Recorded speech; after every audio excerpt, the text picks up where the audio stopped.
it's basically this very long running show that's very popular in the Magic the Gathering scene. It's hosted by these two guys, one who was a sort of former and I guess even current pro player, and another guy who's more on the sort of media side, that actually, you know, runs the podcast and everything, called Marshall and Luis. So they got tweeted out basically by FTX, this exchange that has potentially just been hacked for a couple billion.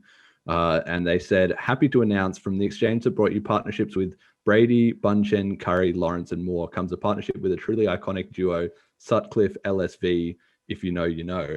And so, I mean, I think this exchange, I think it's been a very smart strategy of them to do this. So they've got like Tom Brady, the big NFL player, and Steph Curry, you know, a big basketball player, and a few other people. They've obviously identified that a good way to spread crypto is by basically recruiting influencers and getting them on board with it, right? And this is another thing that makes crypto unstoppable, is there's so much money washing around in the scene that the big players figure out, look, if we can't get people interested just naturally, well, we'll just buy them. You know, once you're on the payroll, you've got to look into crypto and find out what's this about and what's going on here.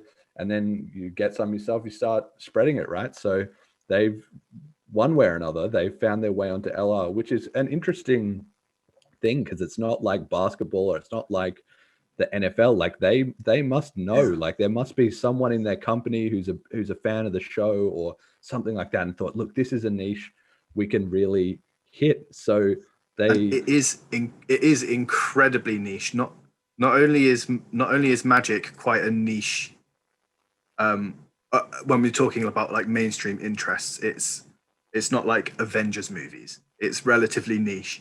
And within Magic, this podcast is only a small subset of Magic players as well. So it is quite a bold move, and it is quite telling of where FTX wants to spread their interest. They want to directly target small kind of individual communities. Yeah. And I think, you know, I would think when I heard about this news, I thought that is a great idea. Like, I thought that was just really smart, really well done.